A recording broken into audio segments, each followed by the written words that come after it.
All right, good morning. This is Ron. Get started with our session. See if we have any questions this morning. Uh, Yesterday, we started off talking about the earthquakes. Barb brought up the earthquakes and in Columbia area and what that meant. And we talked about what we thought it meant. About it. Everything will be shaken. Uh, and since I think she said 2021, the number of quakes we've had in this area being South Carolina. So that continues to be interesting uh, as we uh, as we gain momentum in our understanding and our awareness and the direction on this journey that we're going. Uh, it's interesting to pay attention to the quakes and sort of kind of continue to evaluate those things as well as other things that we observe that happens in nature that may seem to be uh, a bit different than what we're used to.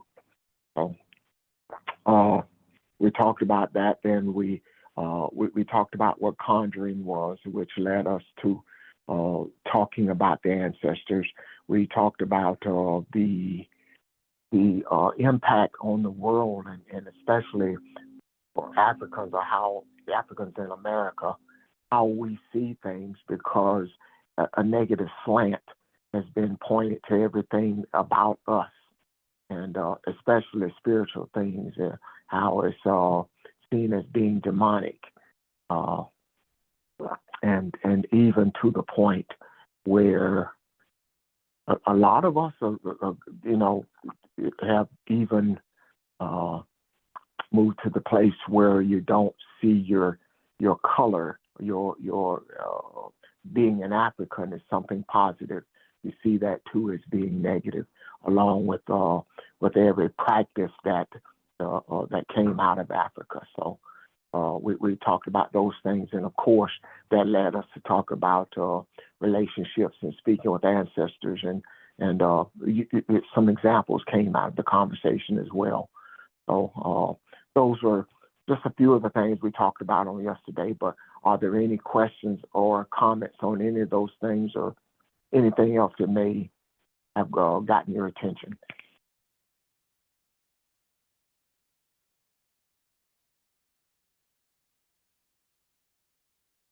Okay. Um, I'm on my phone today. I want to ask George, are you on the phone, George Watson? Are you on today? Okay. George asked a question that I'm not quite sure about, not quite comfortable with asking because I don't want to mess this up. Uh, so I was going to wait till he got on the phone. But it is the first question is it best to have understanding of energy and never be introduced to feminine energy? Again, is it best to have understanding of energy and never be introduced to feminine energy? And then the second part says understand feminine energy and not be introduced to energy. I guess it's turned around the same thing. Which is better, to understand energy without knowing feminine energy, or to understand feminine energy and not understanding uh, what energy is as a whole, I suppose. So I'd rather him elaborate on those a little bit, but I just wanted to ask him and see if the class, you guys want to hold those, or do you want to, does anybody see anything in that you want to discuss?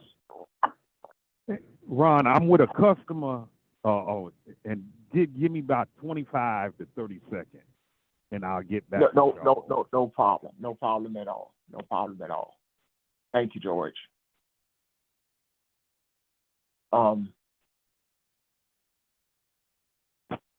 Another question that I had from yesterday, and I'm not sure Kathy Neal is on the phone. She said something, and I understood what she was saying and why she was saying it, but I didn't know how to ask the question without sounding as though I was just being obstinate, and I don't want to sound that way. But when the young lady was talking about communicating with her husband, Kathy told her that may not be a good idea to do that.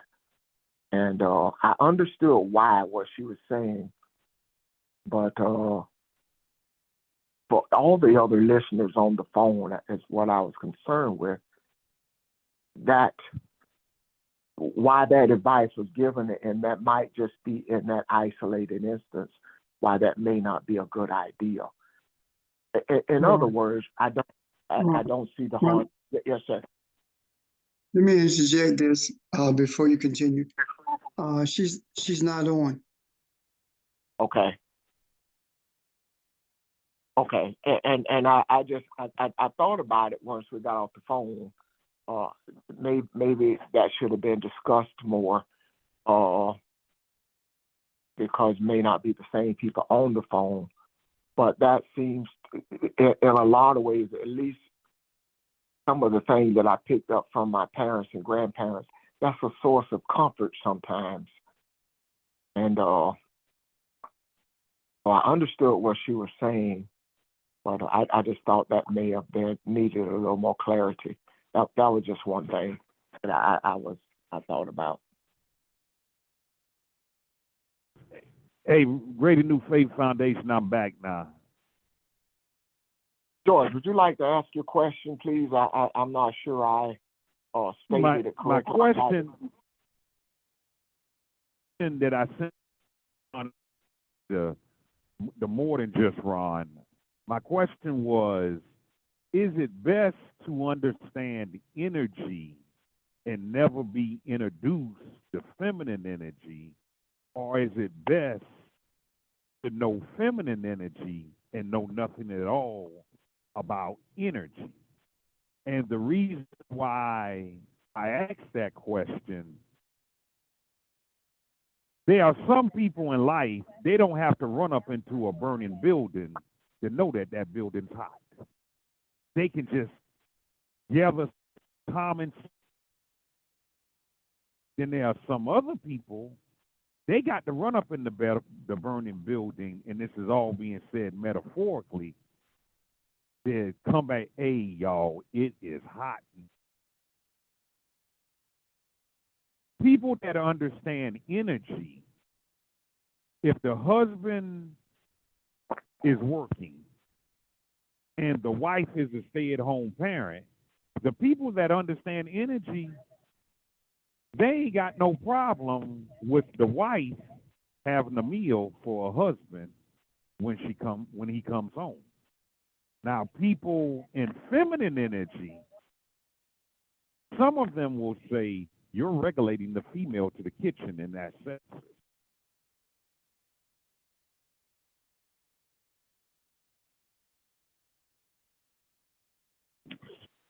You still with us? And introduce my friends, all of them understand energy. George, we lost you for a moment. We didn't hear it all. We lost you for a moment. I said we lost you for a moment. We didn't hear it all. So then what I said was, Reverend Richard, the people that understand energy, you understand energy. If the husband is the one working in the house and the wife is the stay-at-home parent, being that you understand energy, Reverend Richard, you don't see a problem with the female having a meal for a husband. You don't have a problem with that. Yet people who understand feminine energy, if I was to say that, some of them would say, you're regulating the female to the kitchen and that's sexist. They don't understand the concept of completing with one another. They understand the concept of competing with one another. So Can I ask vice versa. Can I ask you a question? In Go your ahead. example, how do you define feminine energy? In what you just said, what does feminine energy look like to you? Without feminine energy, nothing exists. However, that's how I define. If you take away feminine energy, nothing can exist other than carbon, 666. Without feminine energy, there is no degree of creativity. Feminine energy is the origin of everything. Now, that's my definition. That may not be y'all. What's the next question? Do you Well, have my feminine energy? question, of course. Matter of fact, I'm breathing. Now, Ron, being that you asked me two questions, I'm going to ask you one question. How do you, if the husband is working, he's the only one working, that's the agreement that was made in that household, and the wife is the stay-at-home parent. Do you think, who do you think should cook? But George, you're mixing two different things, man. We're not No, talking Ron. about the roles of the Hold on, husband. hold on for a second, please. Hold on a second. If that's the agreement, then the one who agreed to it should do it. If that's not the agreement, then it's up to the two people to come to terms with that. That is just as simple as that. Okay. I'm just asking look, it's just a question. People, one of the things that I can see coming down the road, I deal with people who understand energy. I also deal with people who understand feminine energy. And I don't want to see those two groups collide and cancel each other out. You all got a good grasp of what I'm saying out here. You all understand what I'm saying, and some may act like they don't understand what I'm saying. Yet, knowing energy, that's all I'm saying. In the comparative degree of some people, like the question I ask you all, do you understand how a platonic relationship can affect the African American male? Cornbread, who has never been introduced to feminine energy. He said, yeah, George. He said, me personally, George, I would rather my wife cheat on me than to be in a platonic relationship. Because if you cheat on me, only 500 people know. Yet in a platonic relationship, 10,000 people know. One is private and one is public. And you will be talked about. Because y'all talk about people. Cornbread is a white dude who's just married to a black woman. And he also said not only is the man talked about, every participant of the platonic relationship, he has never been introduced to feminine energy. Because I asked him, what do you know about feminine energy? What the heck you say? Yet, people who discuss feminine energy, they would never say anything. So, there's a group of people out here that they know energy that has never been introduced to feminine energy. And there's a group of people out here that all they know is feminine energy. When those kind of people collide, we all need to understand religion is the enemy. Yet one person that did understand energy and feminine energy, what she said was, religion doesn't mess black folks up so bad, sometimes we even take it out on feminine energy. So that was my question to the group. Is it best to know energy and never be introduced to feminine energy? Or is it best to know feminine energy and not understand the dynamics of energy? Thank y'all very much. Let me respond to that. First of all, if you understand feminine energy, you are going to understand energy. Otherwise, you will never understand feminine energy. You can understand the concept of what energy is in its existence without understanding feminine energy. Why? Because energy is seen as a scientific discovery, as opposed to feminine energy is a spiritual understanding of energy itself. There is a world of difference between understanding spiritual energy and understanding the concept of scientific energy. Scientific energy is in denial about the spiritual nature of energy itself. However, those who understand spiritual energy understand that all energy is the same. And I'll give you an example of that, if I may. When there's talk about electrifying the planet, meaning that getting rid of carbon-based energy and using solar energy, electrifying the earth. So all of our power comes from electricity stored in batteries. What's being said here, that's scientific. However, I see it also as spiritual, and they don't understand the spiritual nature of it. Because when we are talking about solar power, solar energy, we are talking about getting energy from the source of life, which is the sun. When we talk about wind power, we are talking about getting energy from the spiritual source of everything that exists, and that is wind. Because wind, air, all of those are the same thing as spirit. So understanding spiritual will give you an understanding of both. Understanding scientifically does not give you an understanding necessarily of spiritual energy.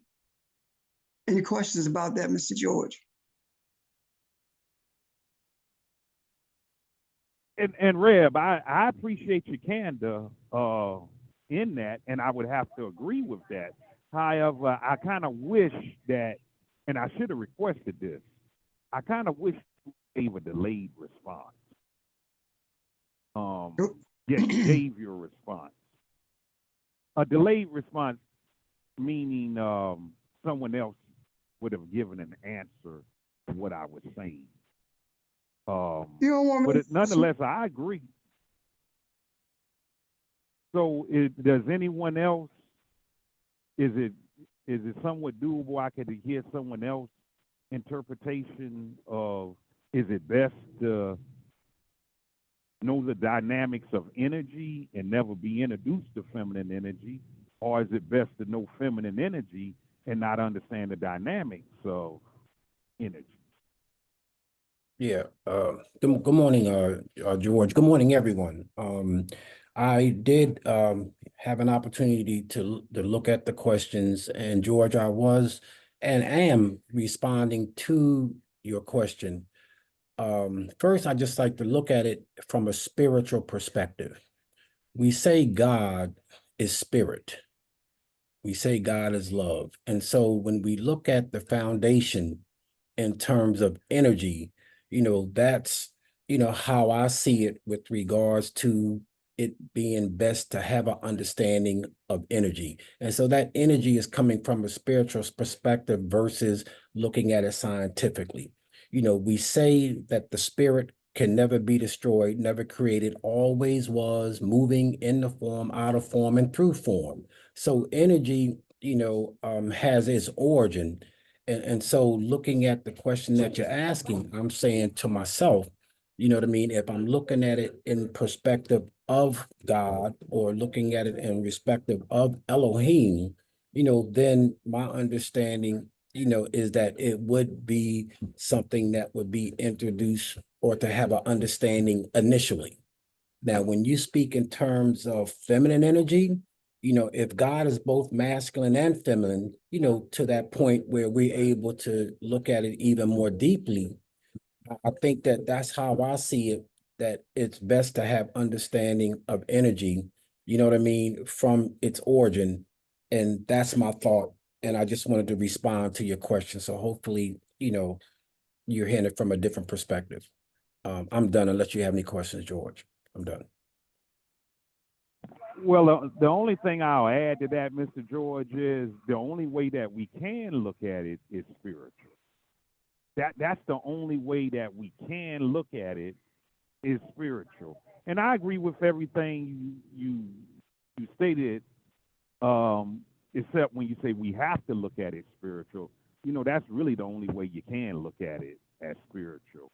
I just see some things out here that everyone's on the same page, yet we're just different. And it's fascinating to me how people who have never been introduced to feminine energy, that they maneuver in it more than the people that discuss it. That's fascinating to me. That's intriguing to me.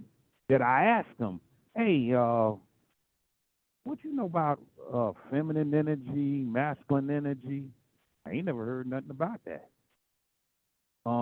It was fascinating to me last week that a young man that was unloading my tractor, he had a penguin on his arm. And I said, you know what that penguin represents?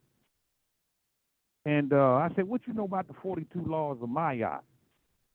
And he said, I know that them 10 commandments they stepped on. Man, made me feel real good. Yet, like I say, it's kind of interesting to me.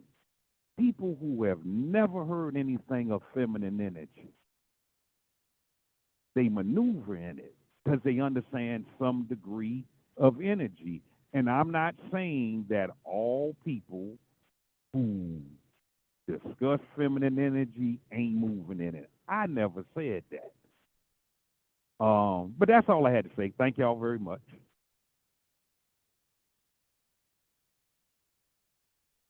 Thank you.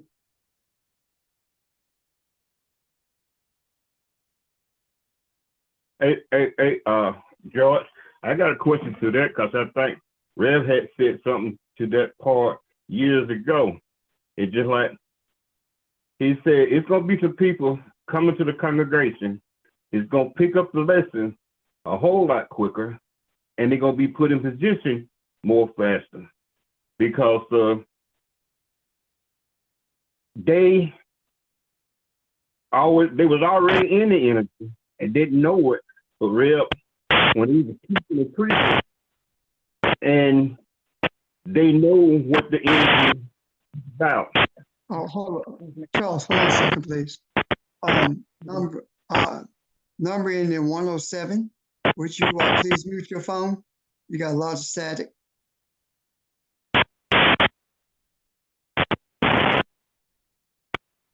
Hello? Hello? Would you everyone make sure that your phones are muted? Okay, go ahead, Charles. Like I was saying, he said people gonna come to the church. They gonna move swiftly and faster than some of us that's already in the church and learning.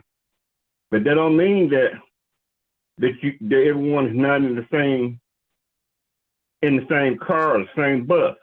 It's just they can progress it and understand it better now. And process it more faster than the one he already have in the church. That's how I see it. It's just like you were saying. Let me explain that, Charles. All right. Charles, let me explain that. What I was saying when I made that statement is based upon some coming in the morning, afternoon, and in the evening, but all of receiving the same thing. I think that's what you're referring to, right, Charles? Yep. Okay. So all I was saying is this. At that time, I did not understand the reason they would go pick up so quickly is because it's in the macro. I did not understand that at that time, but now I do. So there will be those who will pick it up in the macro and not know what they're picking up. And that example of that is the climate that we live in now. Kamala Harris does not have a clue that about what the universe is doing or how she's being guided by the ancestors.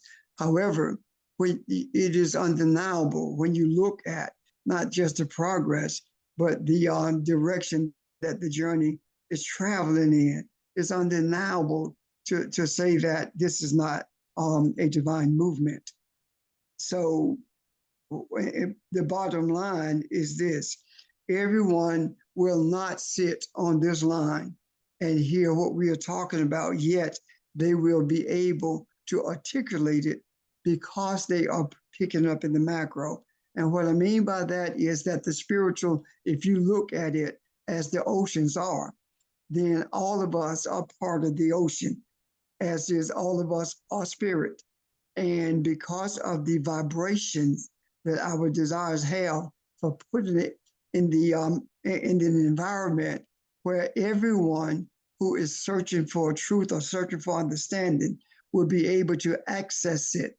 That is how they will receive differently than we had received through our research, our questions, our Q&As rather.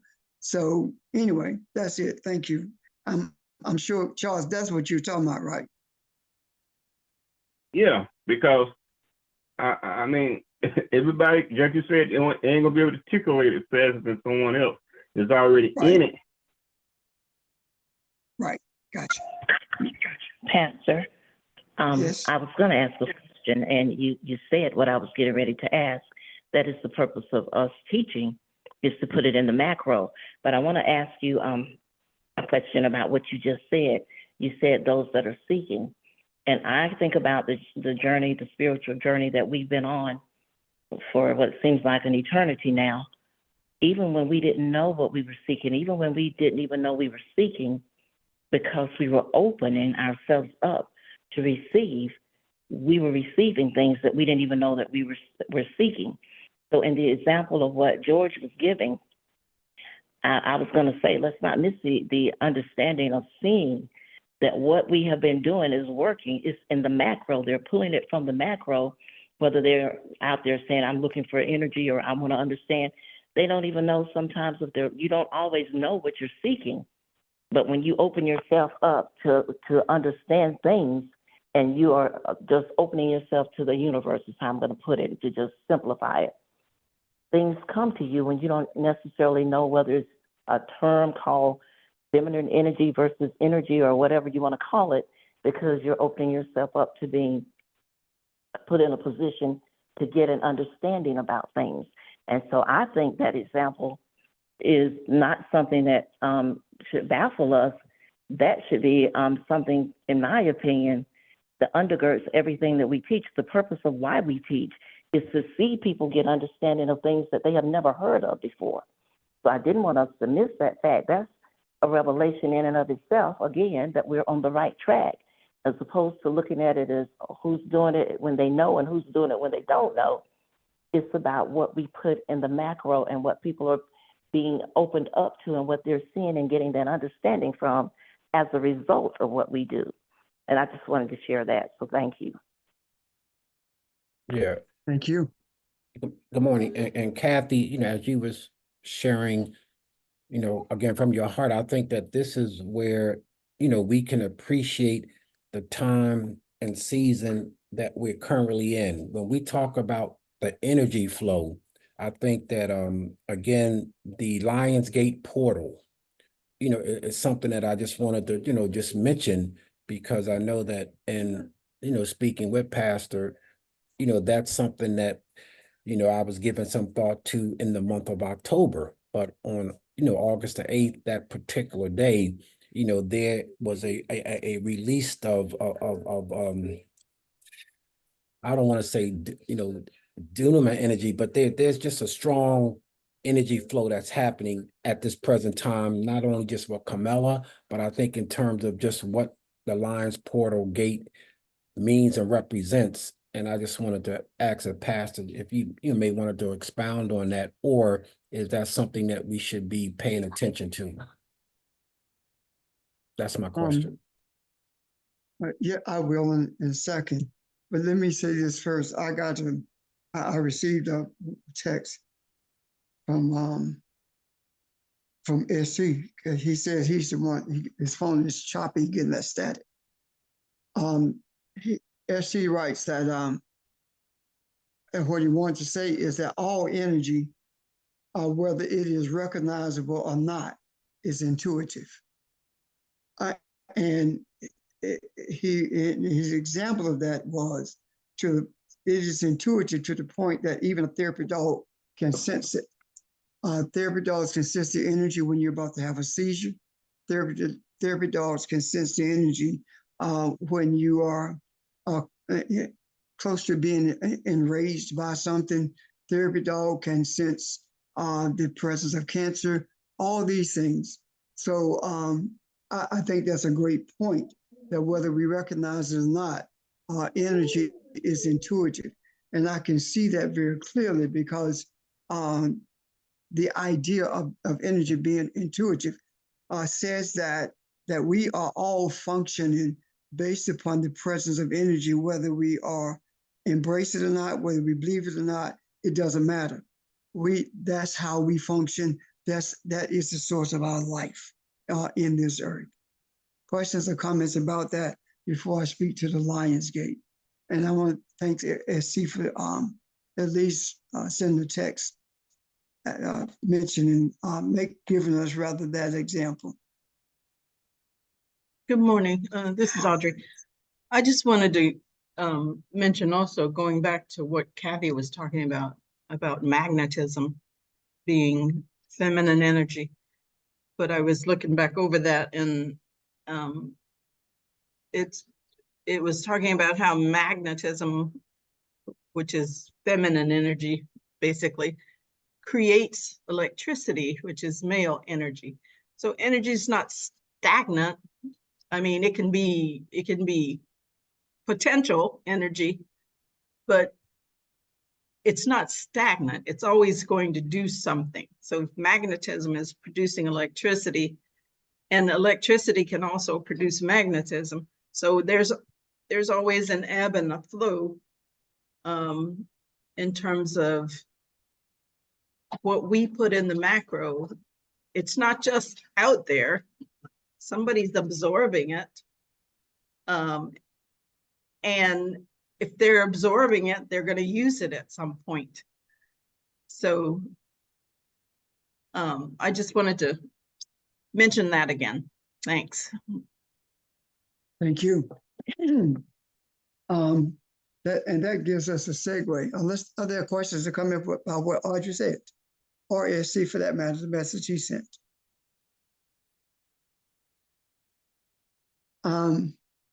And that's a segue into the Lionsgate. I do not think for a moment that it is a coincidence that everything that's happening, or the majority, I should say, maybe, of what's happening with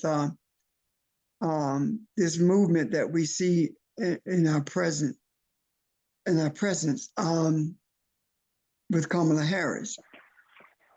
It's not about her in particular, it's about the energy flow that she represents. The energy of the Lionsgate is a strong influx of energy into the earth, and we are in the midst of that at this moment. In addition to that, we have noticed what we have actually found through news feeds and scientific research is the energy that is constantly flowing into the earth at both poles through the portal. With that energy constantly flowing into the earth, and that energy being compounded by the Lionsgate, all that means is that there are periods of time when there is a stronger influx of energy into the earth. And the question becomes why? Why are there periods where there are stronger influxes of energy into the earth? That has always happened. So why is it that it did not change anything? The reason it did not change anything is because there was an unawareness or a denial or the ignorance when it came to the purpose of this flow of energy during these different periods of time into the earth. The only thing that we have been told about these sunbursts or this powerful influx of energy, whether it be the Lion's Gate or some other source of entrance, is that it's going to have an adverse effect or could have an adverse effect on our electronic devices. And we embrace that. However, when we started embracing the reality that spirit is energy and we are energy, when we begun to embrace that reality, we started seeing a change in the earth in terms of the direction that humanity was being guided in. Why is it that we started seeing that type of change? Why? We started seeing that type of change because there is someone in the earth standing in the gap, meaning that there is a recipient of that energy, but not only a recipient, but someone who is embracing that energy and releasing their free will so that they can be guided by that energy. And the guidance by that energy means that we have submitted to the flow of our ancestors, because our ancestors are energy. And that flow of energy not only has shown us where we were, but also has shown us how to get beyond the mental sense of stagnation. So the energy, as Audrey said, is going to do something. What it is doing now is guiding us to a place where we are more open to the understandings that the universe has always been trying to give us. And that opening, that openness did not come because we were forced to be open. It came because we had a desire to be open. The Lion's Gate being open, that energy without someone embracing it would be energy that just in the earth waited for someone to understand its purpose for being here. And I do believe that the depth of our understanding of this energy and the depth of our desire to embrace this energy and be one with it has not been experienced in this manner to this greater degree since Kemet was overran. I do believe that this energy is giving us a sense of Kemetic thought, excuse me, a sense of Kemetic thought, meaning that it's giving us an understanding of not only our spiritual nature, but how things were supposed to be from the beginning. And what's happening with this energy, we are seeing something that we have not seen before. When I spoke earlier about the electrifying of the earth through new energy sources, meaning the electricity, the wind, the energy source of death is carbon-based energy. Our reliance on carbon-based energy says that we are more reliant on the earth than we are reliant on the spiritual essence of who we are. And that reliance on the earth as being a source of energy has been the destructive aspect of mankind in the earth for the express purpose of greed. Now, what we are now, what we are seeing as a result of our embracing that energy is that the African is bringing democracy to America, to the earth, a true democracy and not a lip service to it. The idea of this project 2025 is no different. It's always been there from the beginning. If you read the principles that were instilled in the populace during the formation of this country, what you will see are the same principles that's in Project 2025.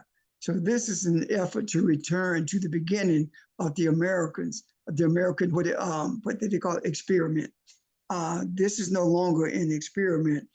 This is an American reality, and that is democracy in a real sense of the meaning of what democracy is supposed to be, not the Plutonic sense of democracy, but the Kemetic sense of democracy, the Kushite sense of democracy.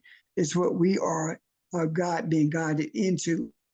And doing with the Lionsgate being open, it is simply speaking to the opportunity to be aware that the courage to move forward is in this earth. The courage meaning that you are embracing the courage of the lion in a metaphorical sense, so that nothing will deter you or frighten you to cause you to abdicate the responsibility that we have embraced for bringing humanity to a sense of balance. So I see the Lionsgate through not a different light than we talked about in the past, but I see it in addition to what we talked about in the past. And that addition to the understanding of it is being played out right before our eyes. And I will suggest to you, keep this in mind if you choose to watch portions or all of the convention, the GNC convention this week. Keep this in mind. Listen on Tuesday night, Michelle Obama is supposed to speak. Listen at the messages that are given and think about what you have been shown, what we have been shown through our desire to understand spirituality from the perspective that we originally was given spirituality 4 million years ago. Thank you. Questions, comments? George, does that address what you were asking? Yes, it does. And again, I was just trying to give thought to, how do one prepare for the Lionsgate portal, and not just preparing for it, but how do we operate where we can receive in that way spiritually. And part of, I think, this process is clearing the clutter.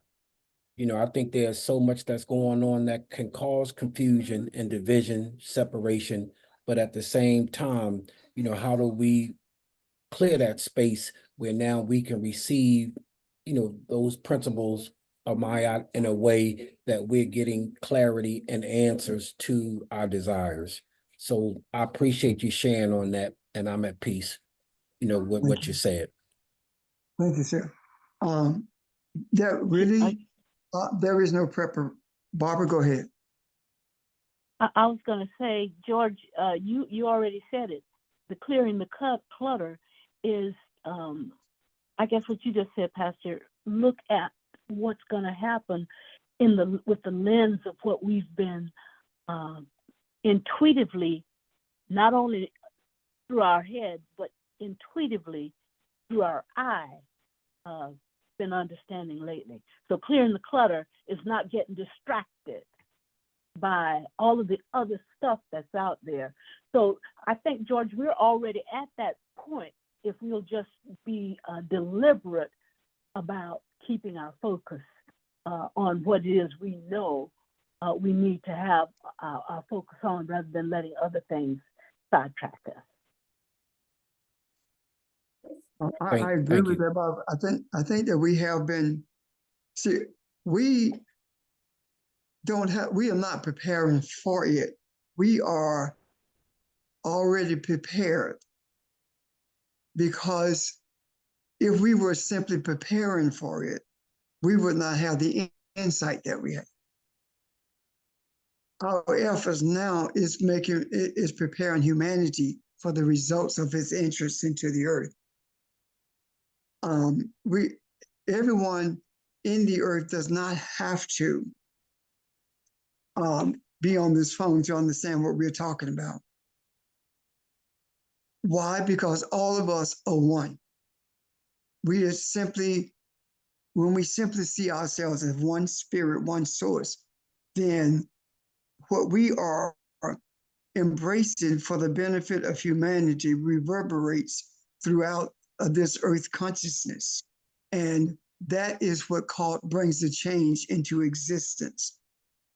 If there, George, was any preparation done, I believe that the universe prepared us. But it's shocking to me to think this, but I do believe it's a reality.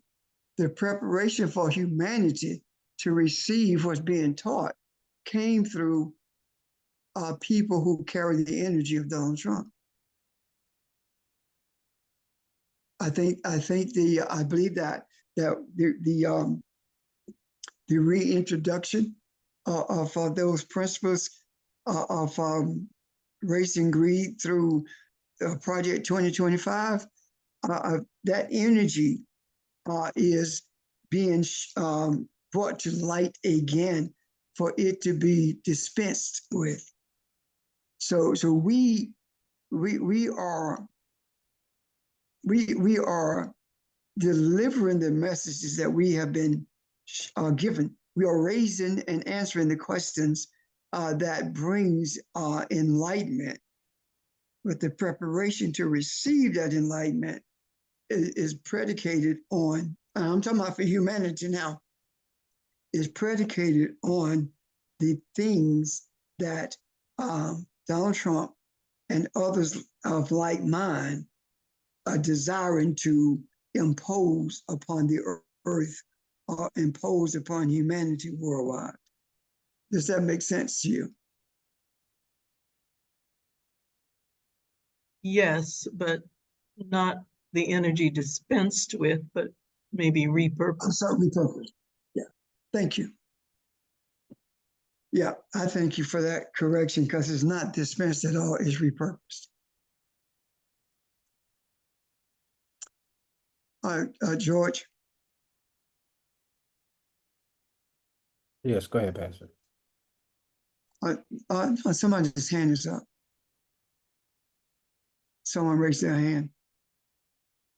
And then in an icon. Okay, 614 raised their hand. I thought they had something to, a question or maybe a comment. But go ahead, George, talk. No, I didn't say anything. I was just, yeah, I didn't have anything to say. I'm done. Oh, okay. Does that make sense to you though? Oh, yeah, yes, it does. Absolutely. Appreciate the response. Thank you.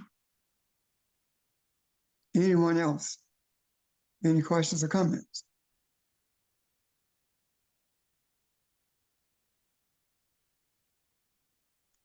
Ron?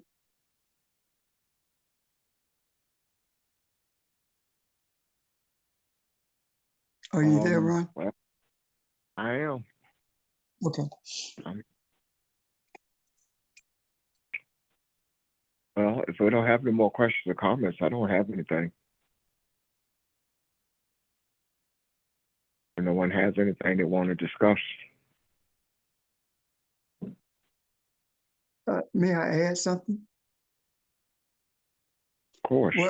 When we talked about a moment ago that the energy of that Trump and others like him represent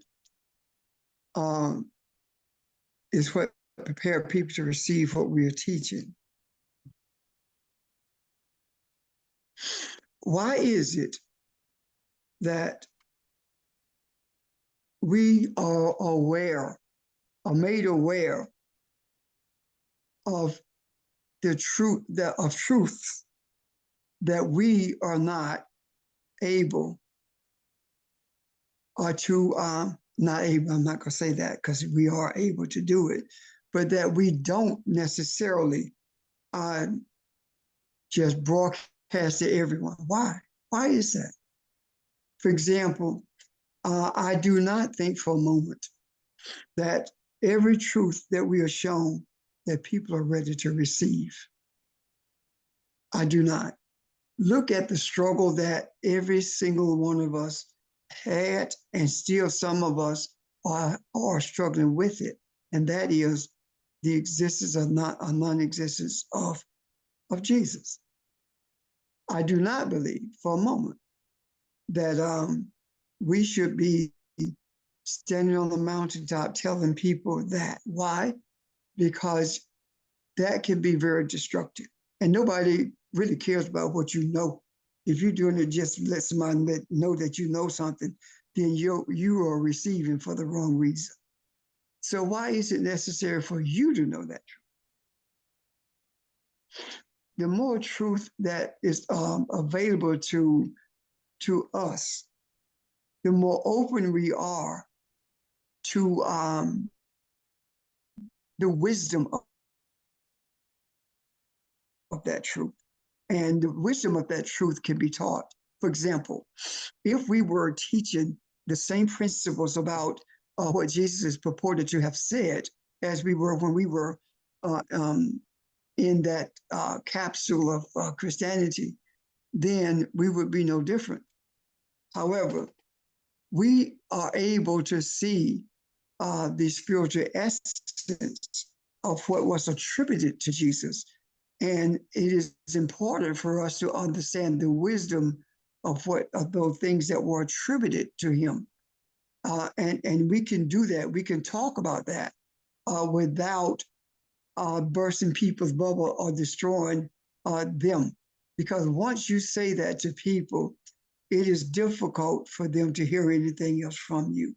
Look at how hard it is right now for us to refrain from quoting those things that we have been taught that Jesus did or said.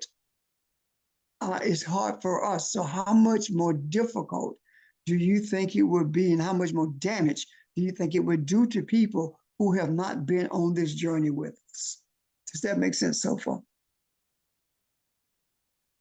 I mean, look at us. For you to walk up to someone and say that to them, then here they are. They're thinking about, well, if there's no Jesus, what is it? Did we not have those questions? But we are available to each other to talk about it and to raise more questions about it and to give more answers in regards to it. But when you are out there telling people that, or if I had stood in that congregation that I was with a couple of weeks ago and said that, then I'm not there to help the pastor deal with this. So now the burden is on the shoulders of someone who is not privy to that understanding. However, I can say the same thing about those words that have been attributed to Jesus without saying anything about the name Jesus itself. I can talk about those truths, and that's exactly what I did, and they received them. Yet, if I had said to them that this is based upon a non-existent Jesus, they wouldn't have heard anything as I said. Does that make sense? Yes. So, thank you. So we have to be cautious when we are making statements or when we are teaching people. That's all I wanted to add. If there are questions or comments about that, please please speak. If you have any questions or comments. Yes, I have a question. You know, when we have read the scriptures and we have heard about Jesus being the cornerstone, and at the same time, the stone that the builders rejected, as we reflect on it in terms of our journey, looking at the Cushite and Kemetic teachings and philosophies, the stone that the builders rejected, would that have relevance in terms of the hieroglyphics or the metal letter in terms of those writings being a cornerstone that would have its earlier understandings of how maybe those were rejected in terms of how we look at it today, in Western society. And so just a thought, I mean, in Matthew and there's various scriptures in the Bible, it talks about, the cornerstone. And so what would be your thoughts about that, Pastor Richard? The cornerstone that was rejected came into play with masonry in particular. And it's mentioned in one of the Psalms, and that is the foundation that masonry takes it from. However, I do believe that if we were to do the research on that, what we will find is not so much that this man was rejected as were the principles rejected. And the rejection of the principles of Ma'at, the rejection of the principles that are on the written on the stones in hieroglyphics, being rejected because of lack of understanding. You talk to a nation and you've been there for thousands of years, and now the stone that's been rejected is the stone that that you don't understand. Meaning that if you look at the Shabaka stone, if you look at the Rosetta stone, these are wisdom stones, stones that carry principles of life itself, and every one of them have been rejected by Christianity, by Islam, by Judaism. All of them have been rejected. So I do believe that there was an effort to say that Jesus is the truth, and he represents the stones that has been rejected. Now, what is that? What does that mean? That means that the truth that we wrote is what Jesus represents. And if you reject Jesus, you have rejected the cornerstone that supports all of life.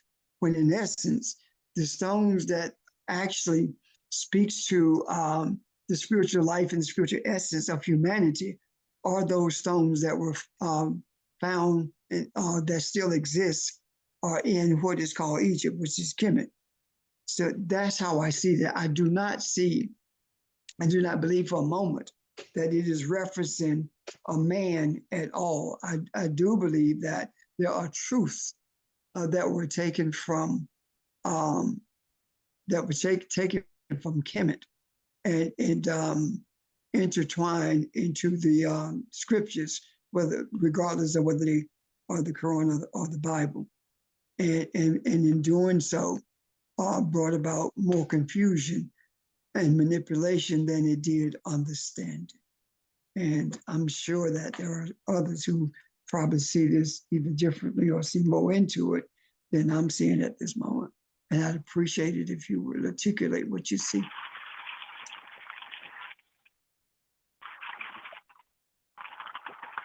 I have a question. When you speak of wisdom, the stone that was. Evelyn, we'll hold 1 second about the wisdom question, okay?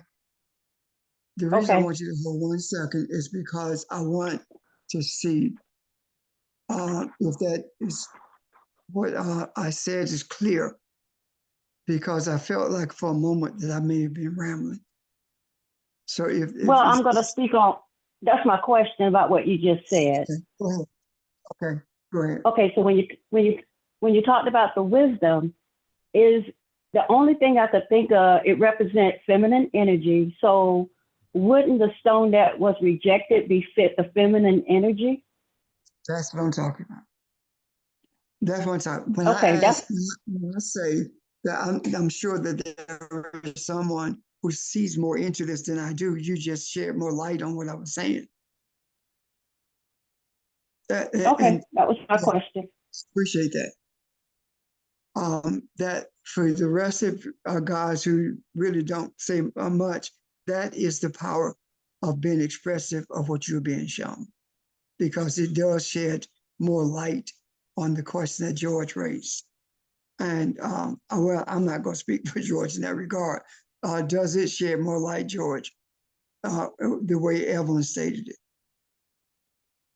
Yes, it does, and it resonates with me very strongly. And I think there's other ways that we are able to appreciate the importance of the flow of energy, and without a doubt, um, it resonates strongly.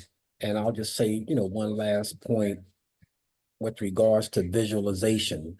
And even though we speak of it metaphorically, but Richard Pryor, had did a segment, on ancient Egypt that talked about the importance of your eyes or your eye being open. And it was very powerful to me in terms of looking at that, because it just opened up so much more in terms of what he saw in the caves and him coming to a knowledge of his history. And so I just wanted to point that out, but it resonates very strongly with what Evelyn said. Thank you. I'm done. Well, thank you. Because George, he also did a segment. He walked on the stage and said, "I'm God." And everybody got silent. And he said, "I am God. Where is my son? I left my son with you. I am God. What did you do with my son? You crucified him." And he went down the line with King being murdered, etc. All these things he talked about. And then everyone in the audience was in tears, and he simply dropped the mic and walked away. "You killed everyone that I sent to you." What does that say?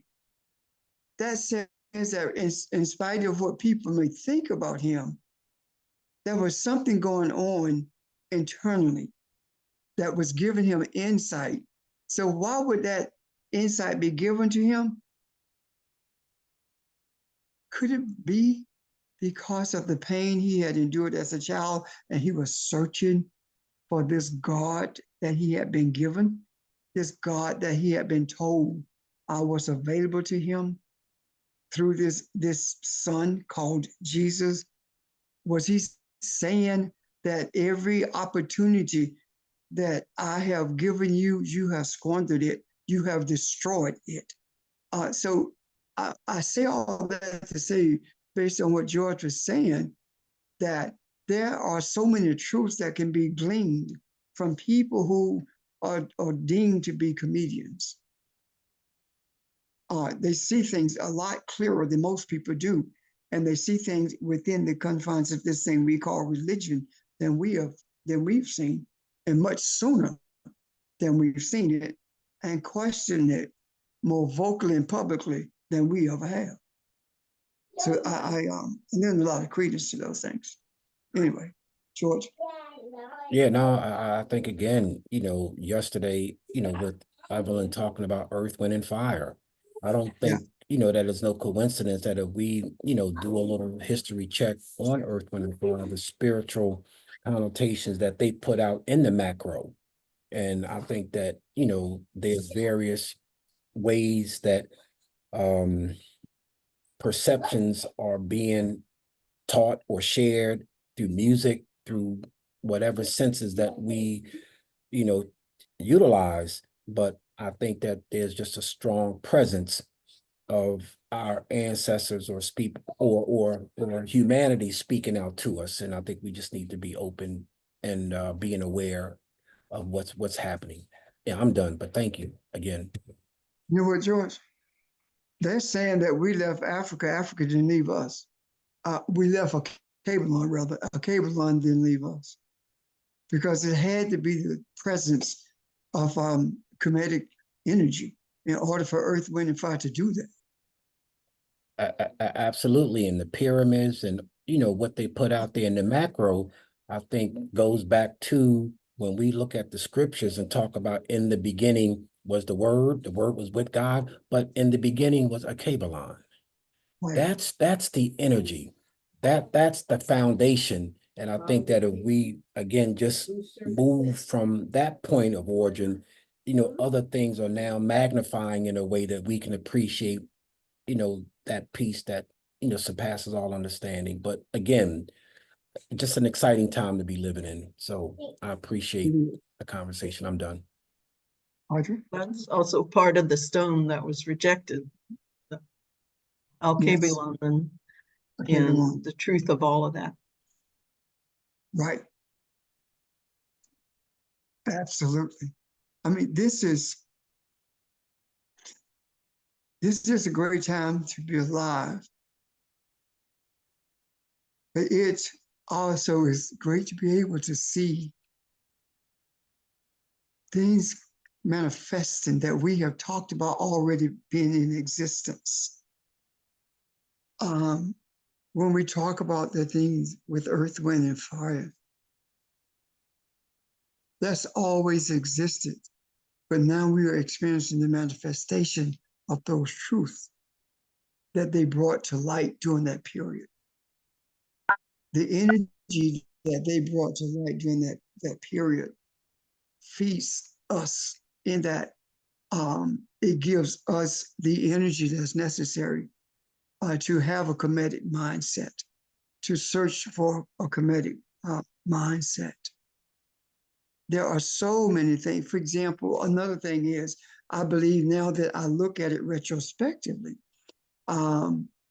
songs like War, What is the Good for Absolutely Nothing, those kinds of things brought the Vietnam War to an end. I believe that, and what helps me believe that so much now, what I should say solidifies my belief in that, is what we talked about when we talked about conjuring, when we talked about the energy that moved Lincoln to do what he did. It was not by his power, but it was by the movement of energy in the earth by ancestors to bring us to this place where we are at this moment, so that we can free the whole of humanity, not just the African, but everyone in humanity, because humanity in totality is in bondage. You cannot put me in bondage without you being in bondage. If I'm an enslaved person and you're forcing me to work to make you some money, then you are in bondage to money. And that bondage, if you are in justifying everything you do with Christianity, you are in bondage to Christianity, Islam, Judaism, etc. Right now, Netanyahu is in prison, and his prison, in his prison, he justifies what he does through Judaism, even though he is not a religious man in any stretch of the imagination. He uses it as a tool to do what he's doing, which means that he's in bondage to it. And here we are at the beginning, all over again, at the beginning, with the same task: release mankind from bondage. And we can't do that until we are free. And free means that we have peace.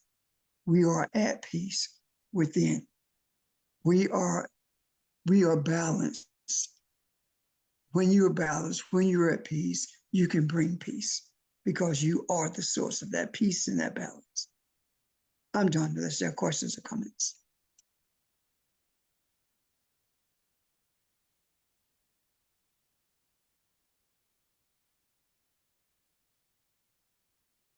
Ron? Did Evelyn have a question? Did she finish her question? Yes, sir. Thank you.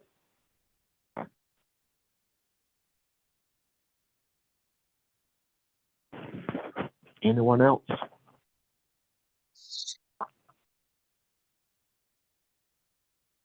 Okay. Well, good discussion. Let's